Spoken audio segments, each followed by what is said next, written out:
Good afternoon. Good afternoon. It is nice to have an opportunity to visit. Good to come together for the purpose of co-creating, is it not? What brings you here? What you want? You're ready for? You're wanting this?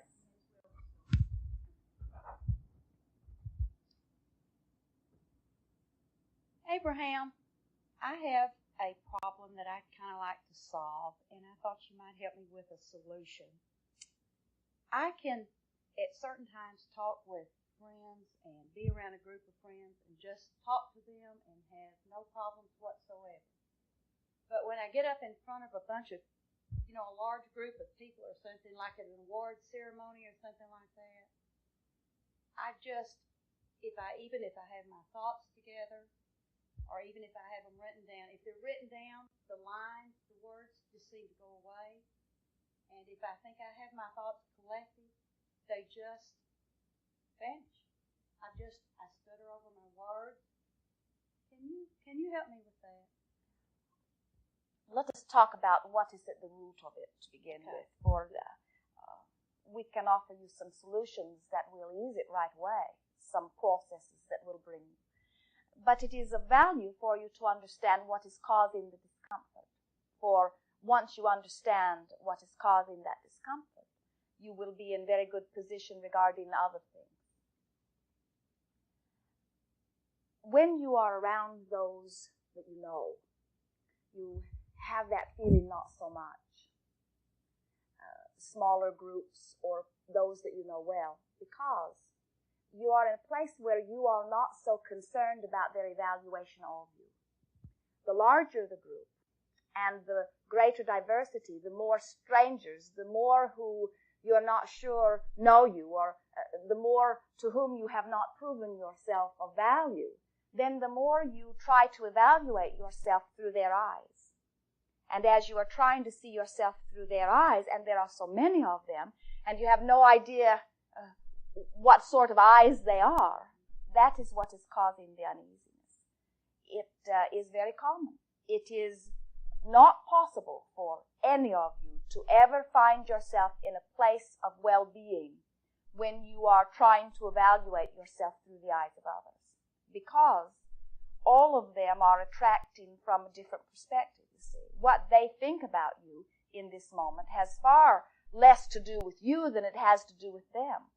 But nevertheless, you are in a very critical mode of self, thinking that for some reason you do not measure up to whatever their expectation or standards are. And so then you begin to negatively attract, not necessarily even from them, but from all that is. Now here is the actual reason for the feeling. For it does not really have so much to do with all of those physical people as you think it does. You think it is stage fright, perhaps, or something of that nature. But let us tell you, and it is that, but let us tell you what it really is beyond that. When you are thinking thoughts such as, I am good, I am whole, I am good at what I do, I'm all right, your inner being, who knows that to be, resonates with you purely. And so the feeling that you receive when you are having those sorts of conscious thoughts is one of well-being or one of enthusiasm. In other words, there is a harmony between you, what you're thinking in the moment, and your inner being, and that which it is, that which it has come to be, that which it is in this moment. When you're feeling critical of yourself, for whatever reason, you are vibrating at a frequency that is different from the frequency that your inner being is vibrating at. And so as a result, you are not attracting the fullness of that energy in, and the resultant feeling to you is one of insecurity, one of uncertainty, one of unsureness, one of fear. And so what you are wanting to do just prior to your, or as soon as you know that you will be in that situation, you begin preparing. Begin making statements to yourself such as, this is really going to be fun. I'm really going to have a good time with this.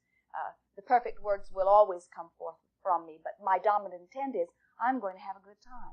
I'm going to let the pure essence of my being, which is one who is sure and one who is knowing and one who is fun, and I'm going to let that show forth, no matter what else.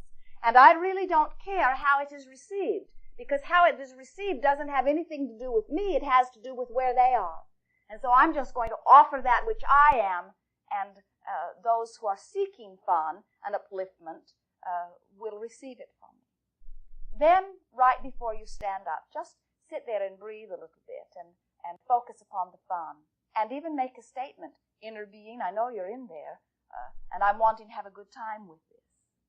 I'm wanting to feel you there. In other words, don't hightail it off in the bushes because I'm thinking thoughts that you cannot resonate with. It is my intent to think thoughts that you will resonate with. In other words, this is going to be fun, and I'm going to do a good job, and my presentation will be just as valuable as I want it to be. And then you will discover that you are not only no longer feeling any discomfort in it, but you will come into your true power. You will feel yourself being that magnificently influential being that you are, spreading your joy beyond that which you are. You all take everything so seriously, and most of it is because you live in a world, you run around with others who are critical, who are negatively oriented, and as you hear them critical of this and critical of that and critical of this and critical of that, the assumption is they're probably critical of me too. And what we're wanting you to understand is, so what?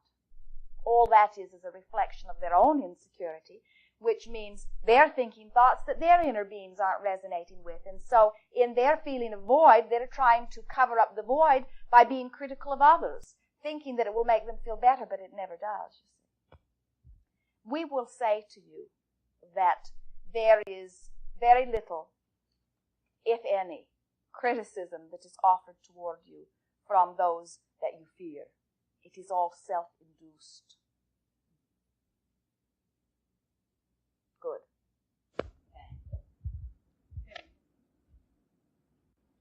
Abraham, I'd written a question here that is, what is your definition for love? When I see those who are so devoted to mate and our children, it's hard for me to understand what others are feeling. The feeling that I may die if they're gone is not there. It never has been there for me. I guess you could say that life experience has made me wary to have that kind of devotion. I moved through life not really understanding what love was. I've always had people that I've respected, but can you give me your definition as you see man in love? We're happy to speak about it, and we're wanting to point out that what many believe is love, and what you have just described, that feeling that I will die without you, is certainly not even close to what we know as love. You will really like this.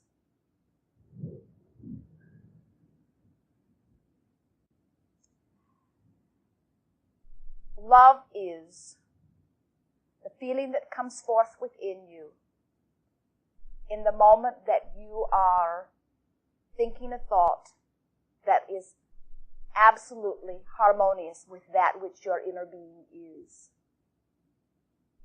Love is harmony. Purely and simply. Now, think about it. The first love that most are introduced to is the love of mother. Mother's love. Mother who is holding and appreciating and radiating. And so that little baby is identifying that feeling of basking in mother's arms. And that baby is also resonating very powerfully with that which she is. In other words, at the time that you are, we may be upon something very important here. At the time that you emerged into your physical apparatus, you were closer in terms of your connectedness with who you are from broader perspective than ever before in your physical experience. In other words, you have just emerged, and you have emerged from a place of well-being. And so as your mother is holding you, you are associating those feelings of well-being with love. In other words, that love is just oozing from her and from you. You are wrapped in it, you see. And then most of you spend the rest of your life looking for it someplace else, really believing that somebody gave it to you, that what you're looking for is someone else to love you, when all along what you're looking for is the feeling of that well-being that is radiating out from you. And so the feeling of love is nothing more than pure connectedness with your inner being. And the feeling of anger or hate or frustration or loneliness or insecurity, all of that is the feeling of the absence of your inner being. How do you relate that to possessiveness? We often identify love with wanting ownership of or being in control of. That is the sort of offering that comes from place of lack. That's what we were talking about earlier. That is that defending, protecting sort of thing. You see, most of you think that once you have achieved something that you want, whether it is a beautiful treasure, jewelry, or things, or relationships, that now you have it, now you take that protectant stance. Now you must protect it. Now you must hold it unto you so that somebody else doesn't come and take it away from you. And in the moment that you start feeling that way, then you're feeling negative. Now you're in a place of negative attraction. Now your joy is gone. I've seen people that would kill to keep their mate, to not have someone get their mate, but they really mistreat their mate. And so it doesn't seem to me like this is what I don't feel like they love their mate, but it's kind of more like a possession thing. That is a whole other thing. In other words, it comes out of a wanting for love, usually, out of a wanting to feel that. You see, all of you know at some level of your being what it feels like to love. But as you are here in this physical environment, if you have attracted to you circumstances so you don't feel very much of it, still it is your quest. Still it is something that you are seeking. And so from this place of not feeling loved, I talk you into coming with me by offering you something, security or money or whatever, or by saying life will be worse without me, come with me. And so from place of lack, you come into my experience of lack. And from this place of lack, we just perpetuate more lack. Now, if you say you want to get away, then it is not unusual to defend. In other words, from place of lack, you can attract only one thing, and that is more lack. Hear this. A being who feels insecure, not loving self, or disconnected from his inner being in the moment of his conscious thought, and it becomes a habit so that for the most part he is not connected and he feels very insecure. In his place of insecurity, out of his wanting to be secure, he still takes action from his place of insecurity. And what happens when you act from place of lack? You just get more of what you do not want. And so from his place of insecurity, he just perpetuates more insecurity. In other words, the harder he tries, the less of what he wants. And so much of your world, there is a new expression that abounds. We are hearing it everywhere. It is called codependency. And they speak it as if it is a dirty word, as if all of these people are codependent in a negative way. And we say technically everything in the universe is codependent upon the other because it is all interacting. But in the way that they are offering it, what it is descriptive of is someone who feels not enough. I do not feel that I am enough. And if I can obtain you, if I can bring you into my experience, and it's usually easy because you don't feel like you're enough either. And so two of us that don't feel like we're enough get together and we just feed our not enoughness. In other words, the more we are together and the more we are seeing lack in ourselves and each other, and that is what our description of codependency is. And you wouldn't use the word love if a person's having a negative feeling toward the person that they love. You'd say in that moment, this isn't love, even though the person say, I love you, even though I'm beating the dickens out of you right now, it's because I want this is for your greater good, what I'm doing to you. Would you say in that moment, because they're feeling such anger, that's not, you wouldn't call that love, even though they're saying it's love? Whatever they are saying